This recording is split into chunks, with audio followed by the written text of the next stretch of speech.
You know that my heart cringes not just for our world today, but particularly for tomorrow. My passion for raising authentic and visionary leaders is undeniable in all that I do.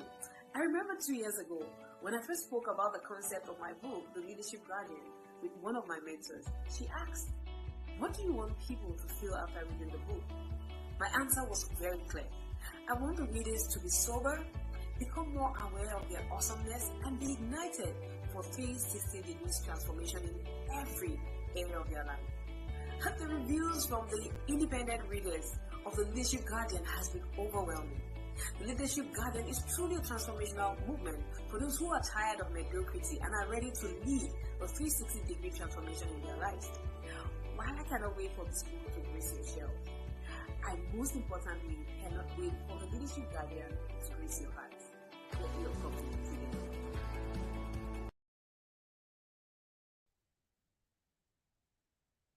Hello, super leaders. Thank you for joining us again on Leadership Chat with Top Business Leaders. My name is Kemi Ogunkoya, and I am a leadership development strategist, management consultant, and author of the Leadership Guardian. And I equip business leaders to develop the right competence to perform effectively in their current roles and also seamlessly take on higher positions. It is nice to have you here again, once again, as always. And this week promises to be another great and phenomenal show. The Leadership Chat with Top Business Leaders is a 12 weeks virtual event which holds every Saturday between 7 p.m. and 7:45 p.m. West African time and runs from the 15th of May through the 31st of July 2021. And this series focuses on conversations around the elements of the dozen model, a leadership framework that I developed, which consists of 12 key elements for effective and visionary leadership. And they include clarity, connection, character, confidence, consequence, community, consideration, critical thinking, communication, competence, commitment, and consistency. I bring to you top leaders over the period of 12 weeks to talk about each element and how you as a business leader can interact with each of them for personal and professional growth. So my guest this week, the fourth week, is Venus, and we shall examine leadership and commitment, staying committed to your leadership vision and principles. And I guarantee that it will be another great and phenomenal show. So, are you ready? Let's meet Venus. So, Venus Quates is a servant leader, a forward thinker, and a proud veteran of the United States Air Force. And as president and CEO of Launch Tech, she leads and empowers a diverse team of experienced professionals to solve the present and grow the future of technology in the space, financial services, healthcare, and public sectors. And in addition to her visionary leadership, Venus is an accomplished professional with over 20 years of domestic and international experience and an acquired wealth of technical and business knowledge across a wide range of demanding roles and sectors. As a technologist and self-proclaimed nerd, she has led several enterprise technology transformation, data science, and strategic planning initiatives with major Fortune 500 companies, global banking giants, and leaders in the aerospace and defense industries. Venus visionary leadership, continued education, MIT, UCLA, and the Talk School of Business at Dartmouth, and her keen ability to see the bigger picture have been the driving forces helping her to remain ahead of industry trends and build successful businesses. Venus remains armed with unyielding determination and passion for empowering minorities, girls, and women to choose rewarding careers in STEM in hope of changing the workforce composition. Alongside her rewarding career and tenure in entrepreneurship, She has traveled worldwide, developing game-changing STEM programming and educating organizations that serve disadvantaged populations on the benefits of implementing innovative and emerging technology for community and economic growth. Venus currently serves on the board of directors for the Girl Scouts of Western New York, as well as advisory boards for various nonprofits and veteran focused initiatives across the country. It is such a great honor and a great privilege to have you today, Venus. You have such an amazing profile, and we're so happy to have you here on Leadership Chats with Top Business Leaders. Thank you for having me. All right. All right, Venus. So we're going to get right into it. We're talking about leadership and commitment and how leaders can stay committed to their leadership vision and principles. Now, we live in a world that we term as a VUCA world. It's highly volatile, highly uncertain, a whole lot of complexities and ambiguities to deal with. How exactly are leaders expected to remain focused in the midst of all this noise going on around us? Actually, you'll hear me say, anybody here that hears me speak, I always talk about me having the racehorse blinders on. And before I even became an entrepreneur, I've always been an entrepreneur, even as a kid, but before I started Launch Tech, that's how I worked in my, normal career, etc. I didn't care about what was going on to the left and right. I just stayed focused on what was forward. And there's an analogy that talks about if you see your vision or see that goal way down the line, and there's all these little things, a pandemic, all these things that are happening along your journey. If you stop to kind of pay attention and wallow, you'll never get to the end, to your destiny. And that's what I believe. Just kind of keeping those racehorse blinders on and focusing forward. It's not that hard. All right, so Venus, you make that sound so easy. Trust me, right? Because a lot of leaders on the call are thinking, all right, yeah, I know I should stay focused, but how exactly do I get to do that? So would you like to share with us some of the principles that or strategies, as the case may be, that help you remain focused? Because you're quite in a, I don't know how to put it, but I could say a male dominated industry or space. So that's quite a lot that could be on your mind. There's a lot that could be on your mind from the mental space, physiological space, and quite a couple of things. So in between all of this, what are some of the strategies that have helped you remain focused on your vision, as a business leader? Okay, so we'll talk about that elephant in the room. You mentioned that, I am a woman, a minority woman in the tech space where most of the time you see white males.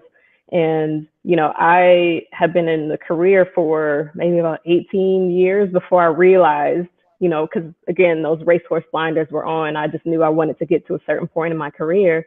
So I never even paid attention to it until my last position, where it became apparent that others were bothered by kind of what I look like. So knowing that, those are the very things that built, kind of the reason why our foundation of the company was built, and the very reason why I get up every day to do what I need to do. So, I don't focus on those things in a negative light. I use them to kind of drive me and propel me forward. I don't want to be the only one, or that very few. I don't want to have this conversation when we talk in 5 years, where it's like, oh, it's, definitely a male dominated. Hopefully it won't get to that. So some of the principles, I am prior military. You mentioned that earlier.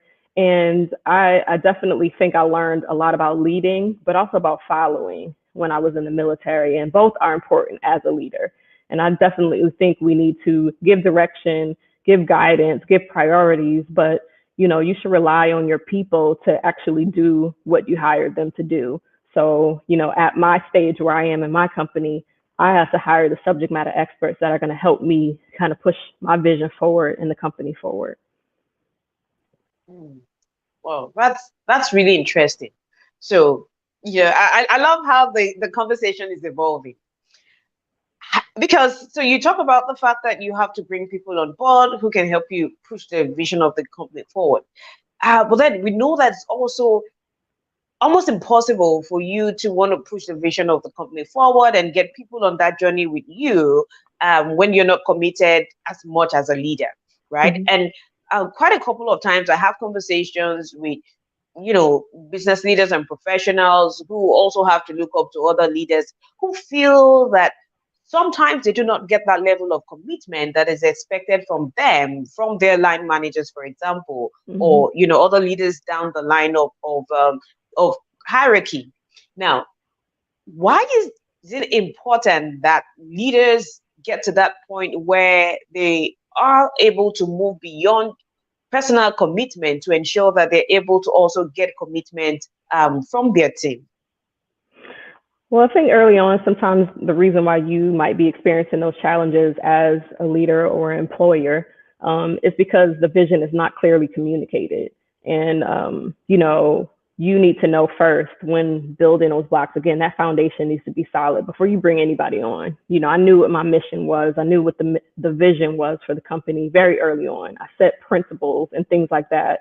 And those need to be communicated from the interview, before we even get, I think from the screening phase for me, I want to make sure people know what type of company we are. If you have a problem with working in a diverse atmosphere, working with different, races, ethnicities, religions, because that's the team, that's the forefront of who you'll be working with every day to support our customers. So I'm very clear. I make sure anybody that's helping us add to our team, our recruiters, our HR, I make sure they are clear as well. And I think that's where it starts. Each and every person, as you build this house, this building, build this empire, you need to make sure you're clear first as a leader, and that every step of the way you're clearly communicating.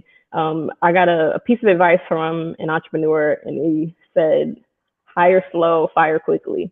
And if you have that one bad seed, even from a leadership perspective, that's kind of just setting that vision and that mission on fire, unfortunately, they might have to go. It is that serious. You know what I mean? That's building that brand, building that label of what your company stands for. So it is that serious to me. No, that is quite interesting. So I say that because you have mentioned quite a couple of elements on the dozen model, which is what this entire series is premised on. So you have spoken about communication, you have spoken about clarity, you have pretty much also touched on competence in the course of you talking about the last question. So the dozen model in itself has 12 elements, and we were able to I developed the dozen model, and it was based on research around the most important elements or constituents of effective leadership. Now, I love the fact that yes, we're talking about commitment, but then we can have a conversation around commitment if we're not clear about what exactly we're committed to, and then we can have a conversation around commitment if we're not able to clearly communicate and effectively communicate, that level of clarity first to ourselves, and then we're also able to communicate the same to our team. Now, when it comes to the ability for leaders to communicate the vision, the mission to their team, like you have said you rightly do within the organization and in LaunchTech, what are some of the key elements of such communication? How are we sure that what you have communicated to your team is being understood in a way that they can also run with it? What can leaders do to ensure that level of alignment between what they intend to communicate and then what their team eventually gets to understand? I think initially you have to establish that process. I'm big on technology, people, and processes. I would probably say that those three words 800 times a week. I'm sure my team is sick of it or anybody else that speaks, because we're like right in the middle of that. So creating a process around what does that look like? And then you have to repeat that. One for me is setting direction and strategy. And that needs to be done in each of those individual teams. And sometimes you have to communicate differently depending on who you're actually speaking to. So setting that direction and strategy is one for me. Another one is you can't be completely hands off. While you don't need to micromanage, you still need to oversee the activity because we still have a customer to serve on the, at the end of the day. So we can't be completely hands off. Checking in to make sure all is going well, to support your staff to see if they need anything. I think that's super important. Another for me is resolving any type of issues quickly. So if there is a problem, if there's one person on the team that's not, doing what they need to do, or maybe they need a little bit of extra support, just kind of being there to make sure that's taken care of very quickly. And then again, lastly for me is providing support. And that's just not something that happens here and there. So just make sure your team knows throughout this, you still have that leadership at the top that, will help you along the way. So that's pretty much in a nutshell for me, setting that clear direction and strategy, overseeing, resolving issues, and then providing support along the way. Well, okay. So you talk about strategy, right? And, so we look at our world right before the pandemic, and quite a lot of organizations did have, quite some strategies that they were going to adopt into the course of the year. And then the pandemic hit and it pretty much turned everything right on its head. Now, in the middle of all the uncertainties and having to deal with this new normal, how are leaders able to stay committed, in the face of such level of volatility?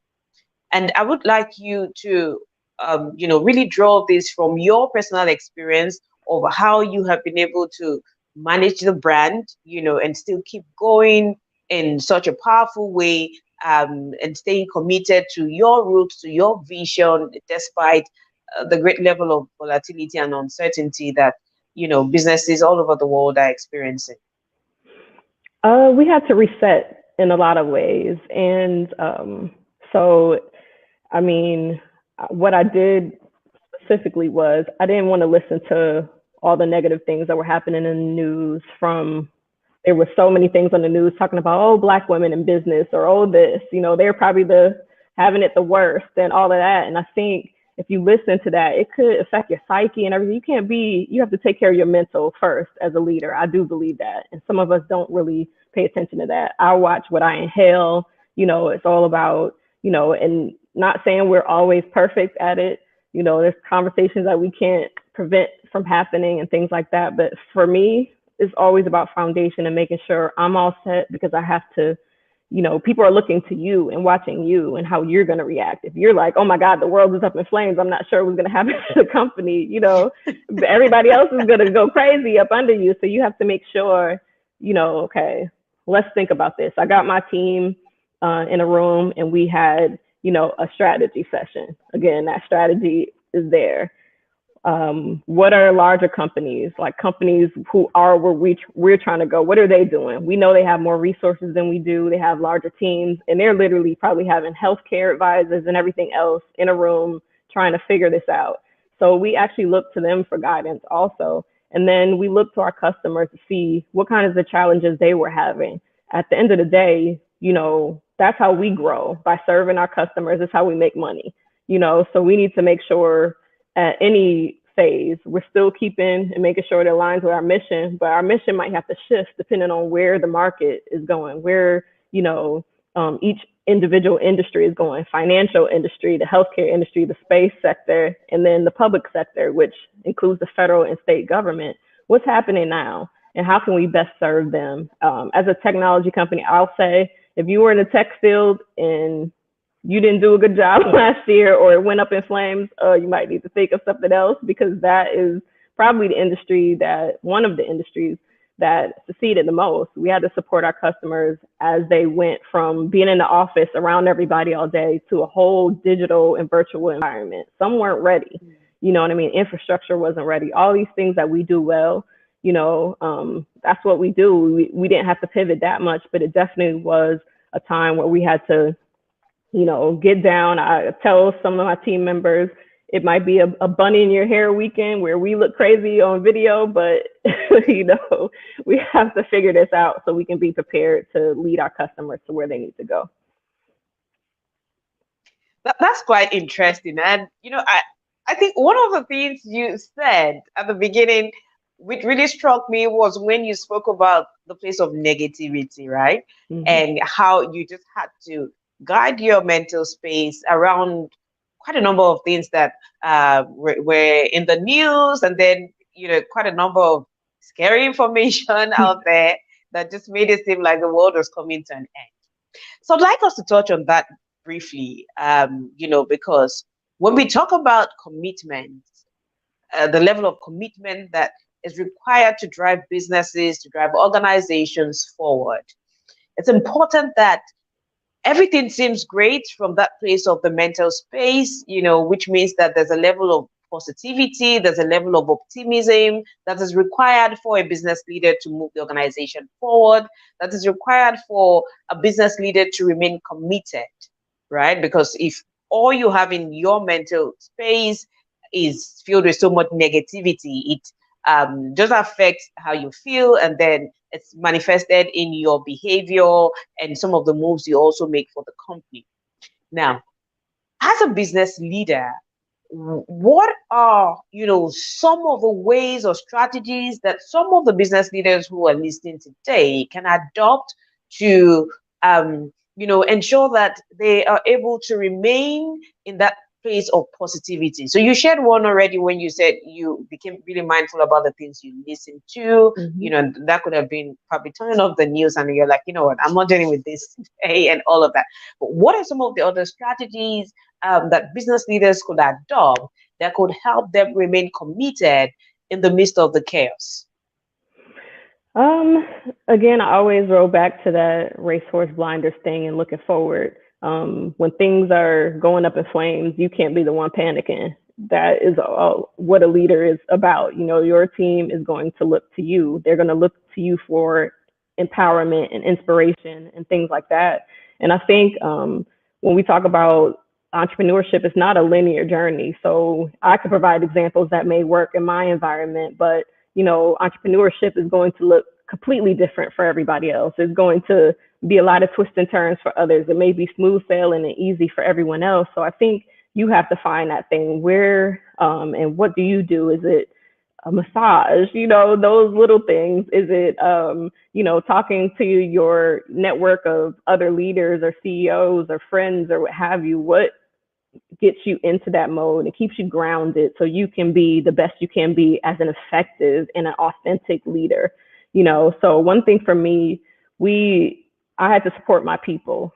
The people are the most valuable thing that we have because they're who I need to help us, drive our vision forward and to help our customers. So we had a lot of changes in-house with people, homeschooling now, not in the office. We have a diverse group of employees that are all across the United States as well. So how are we managing, those changes and supporting them as we support others? So I guess you have to definitely figure out, it's not going to be one answer, a one size fits all answer. It's going to be knowing what you need to nurture yourself and to be good and kind to yourself as a leader. And then paying that forward and doing the same for and supporting your employees as well. All right. So now I want us to look at, commitment from different levels, right? And I want us to explore first from the personal dimension and then move on to the corporate, and not look at it from even a broader picture. Now, for a business leader to remain committed, first to themselves, because I say that you cannot become great at what you do unless you become great at who you are. So which means that, self-leadership is the hallmark of effective leadership. So for a leader to first be committed to their vision, to their mission, what are some of the things that they have to do in terms of, what are some of the principles that they need to adopt? What are some of the mindsets, that's required for them to remain committed? So I think we can explore that first and then we move on to other areas. So I always make sure not that I have a mission for my company, but also that I have a personal mission, and not that I only have values for my company, but I also have them for myself. I think it's easier when those things are interchangeable and it's not so separate and siloed. I'm not only Venus, but I'm also a CEO. And, that's what I spend most of my time doing. So, it's not just, I can't shut off one and go out in the world and not be CEO of Launch Tech. I'm always that. So the values that we have for our company are integrity, excellence, commitment, and reliability. I am that same person in my own life. You know what I mean? Super, integrity is like the main thing. Not there to just kind of, there you get people that aren't honest. They're not people of their word and things like that. And I'm that, excellence. I learned that as a kid. Excellence in all we do is a moniker or a saying from the Air Force, also, ironically. But I learned that from my mother. She would teach me, and it's the same thing I teach my team. I try to motivate people to give their best and then also empower them, because sometimes our work requires more than your best. But that's something I learned from my mother. She didn't realize she was teaching me, but now as we grow and as I, face different challenges as an entrepreneur, I realize, we talked earlier about this. I was prepared for such a time as this. There's so many things I draw upon in my childhood and every other aspect, even the pain and all these other things in my life. I know now, like, oh my God, like this is what it was for. This is why I learned this. So I think I can encourage everybody to do that too. I use past lessons, past pains, past losses to propel me forward. And it's those things that help me to create a vision for this company. And it helps me stay committed, because I don't want to fail at this. It's not an option. We might, lose. We might, failure, I guess, is an option for business because it's inevitable. It will happen. But quitting is not an option at all, So I think you just draw on all these parts of your life and figure, why in the world do you get up every day? Why are you doing this? And remind yourself of that every single day. That's really interesting. Now, you have touched quite a couple of points, Venus, and really, really great. So you said something about you staying committed and being a CEO, irrespective of the time, the season. And there's something I say around leadership, and I say that leadership has no flipping switch.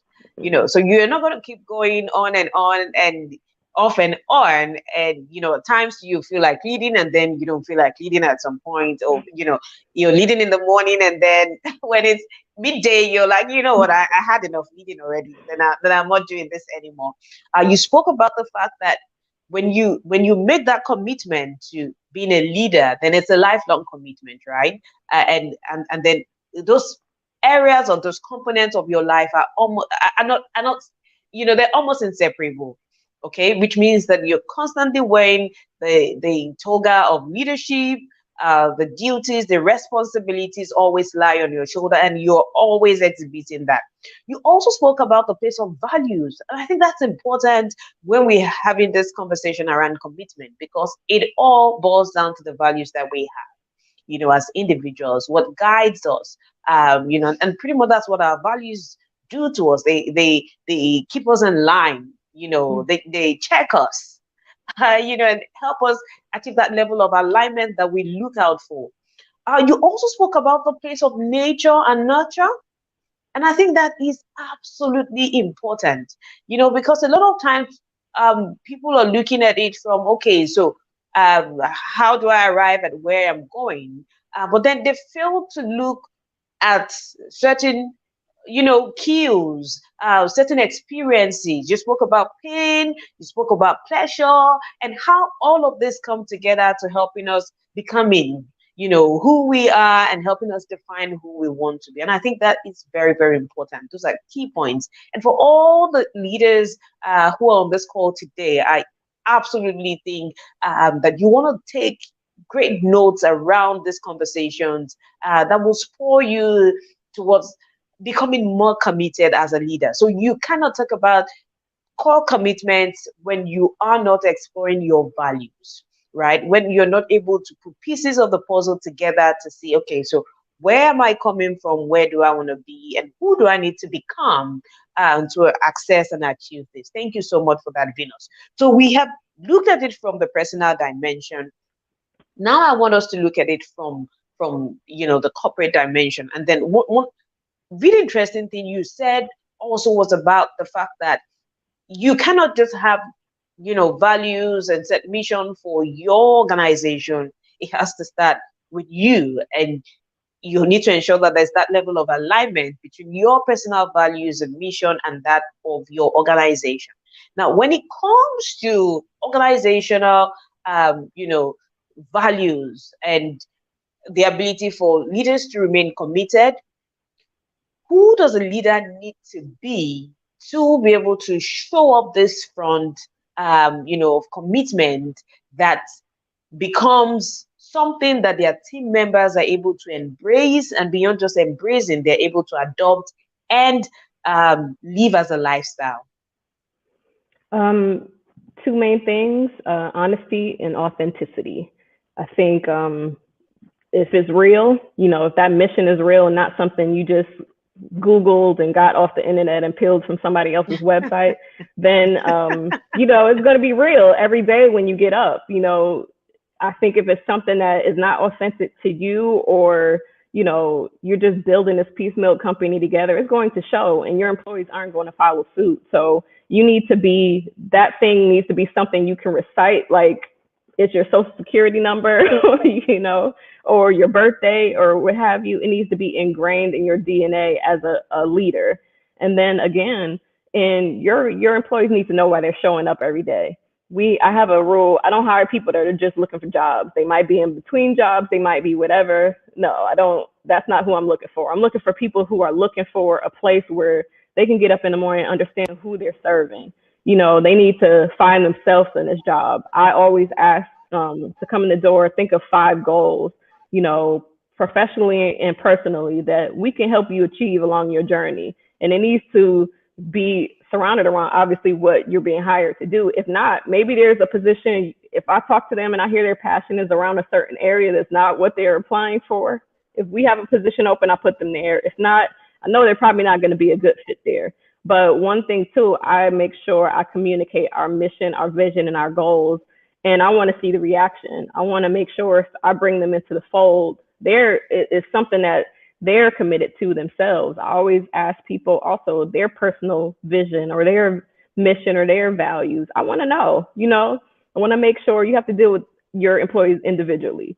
You can't police people or manage people the same way or lead people the same way. You might need to take a little bit more care with this person or do something else. So again, going back to honesty and authenticity. If it's ingrained in everything I believe, I'm getting up every day with that same mindset. And I think everybody underneath you, again, they're looking to you for guidance.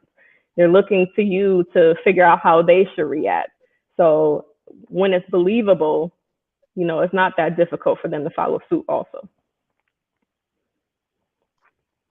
Interesting. So you touch on authenticity. I love how this conversation just keeps evolving. So you talk about authenticity. Now, let's, we live in a time where, there's just so much being pasted on, our screens. There's just so much being pasted, on I'll say pretty much on our screens, really, at the TV or your mobile phone.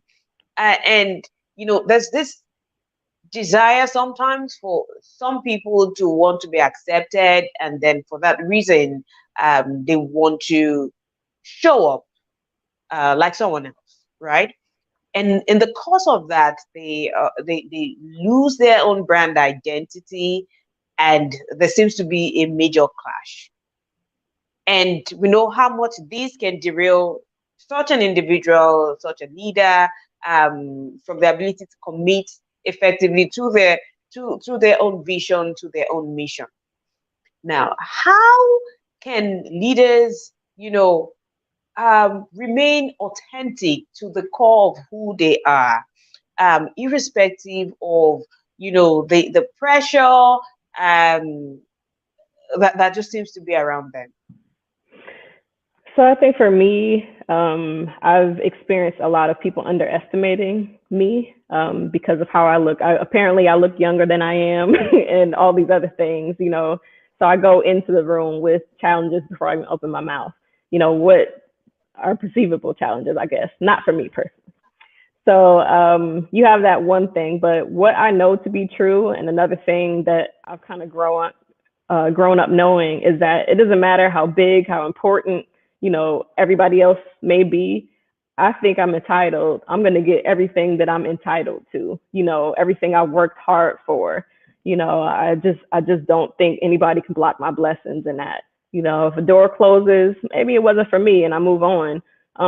But in a world where there's social media and all these, I have LinkedIn. I actually have an Instagram that I have 4 people following me.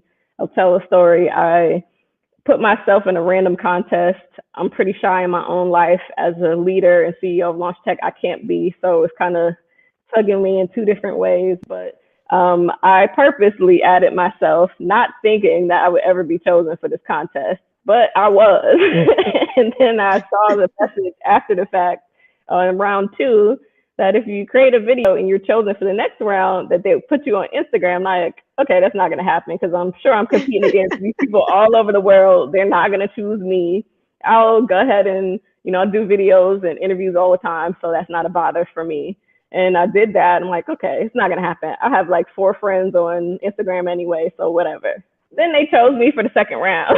So it's like, I know that the contest ended last week, Monday, and I didn't win because nobody called me, but I didn't watch it. I saw like the first couple of days where, these ladies were getting numbers out the wazoo. They were having hundreds of likes and all that kind of stuff. And I got my little 20, 30. I'm not even sure how many I have because I promise you I've not been on Instagram in days, So somebody asked me, did you win? When is the contest over? I was like, I think it was over last week. I couldn't get caught up in that. I did it to challenge myself to make sure I'm always, trying to a tough spot to be in when you want to tell all these great things your company is doing, but you yourself love to be in stealth mode. That's actually what has helped us grow as a business as well. The business being in stealth mode, people don't see us coming. They don't see us as a threat or competition, all these things. But, in the world of social media, you have companies out there and leaders telling everything that they do personally, professionally, and all these things. And you just, again, have to be authentic to yourself. I know me. I'm not, challenged in the past where I've been shunned and, not in the front of the line and all these things. So having that happen now professionally, it doesn't bother me. I could have probably cried. Some people would have seen those numbers on Instagram, you having 2 likes and everybody else having thousands. They probably would have lost it, but I'm a little bit different. I don't, I know who I am and whose I am. So what other people think of me is really it's not my business, but I guess it's hard. I see other people that have challenges or whose businesses rely on people liking you and you being popular. So I'm sure it could be a challenge for them, but in the way I acquire customers, me getting 2,000 likes on social media doesn't really, it's not a thing. I don't have to do it. So thankfully, because we be in the bathroom. But go ahead. All right. So a lot of what you have said now borders around self-awareness, because you're really comfortable in your skin, you're comfortable about who you are, you're clear about who you are, so and that makes you grounded and not being tossed around by likes or people's thoughts or then their feelings and all of that.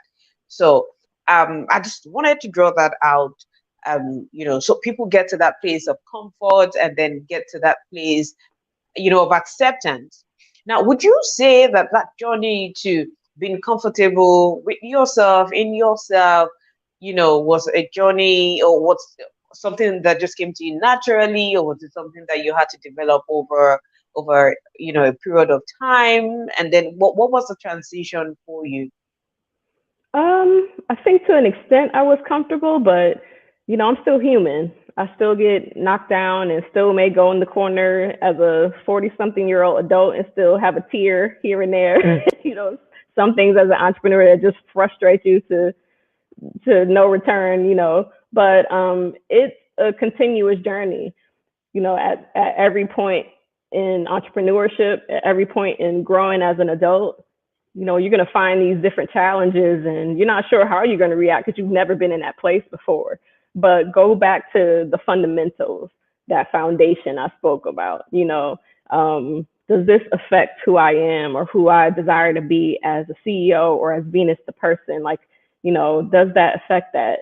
I have to watch how I respond in certain ways because, again, I want to be authentic to my personal vision, but also that of my company. So I think it's a ever growing experience. I again at some point was confident going older, but it was a work in progress, and it still probably is. And yet, obviously, it's a journey that never ends, right?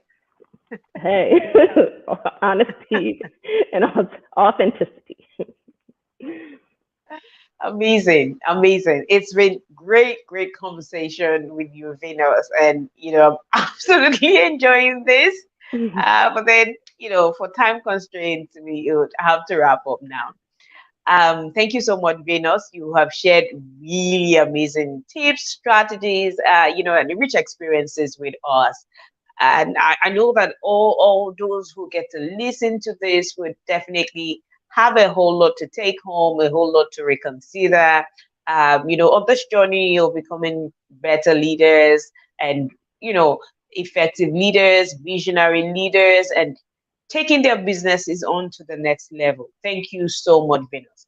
But then before we let you go, we need to know where we can find you somehow. Oh, yeah, I hear you. You're not so much online. But then how can we interact with you? How can we interact with your business? Where can we find you? Sure. LinkedIn, that's where you'll find me most. And my name on there is how it's spelled here, Venus Quates.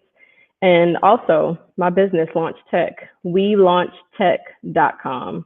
And definitely come and figure out what we do and all the fantastic things we do for our customers. And yeah, feel free to reach out anytime. Thank you for having me. Thank you so much, Venus. Thank you. It's been a great time, and I look forward to seeing you soon again. Likewise. All right. All right, guys. So thank you so much for being on the show today. One thing I always say is that insights without actions will always be useless. So you want to take all this information, you want to take all this, incredible insights that have been shared with us today to ensuring that we become better and more effective on our leadership journey. And Venus has done such an amazing job, and we hope to bring her soon sometimes again. So, guys, that is it. Run, with this new insight and the strategies. It's been a great time today, and I want you to be on the lookout for the next episode. But until then, keep leading, keep believing, and never stop growing. So till I see you again,